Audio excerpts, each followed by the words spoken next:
Hi everyone, Fatma here from Addictive Tips, and I'm going to show you how you can replace taskbar previews with a list view on Windows 10. We're going to do this with a registry edit, so you need admin rights for this. Tap the Win+R keyboard shortcut on your desktop and it's going to open the run box. In the run box, type regedit and tap enter.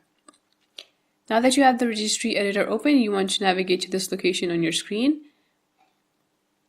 Right-click the taskbar key and select New, dword 32-bit value. Name the value num thumbnails. Once you've added it, you want to double-click it and enter 1 in the value box. Close the registry editor and restart File Explorer. To restart File Explorer, open the Task Manager and on the Processes tab, look for Windows Explorer. Select it and click the Restart button at the bottom here. And once that's done, when you hover your mouse over an Open Apps taskbar icon, you're going to see this list of app windows instead of getting preview windows.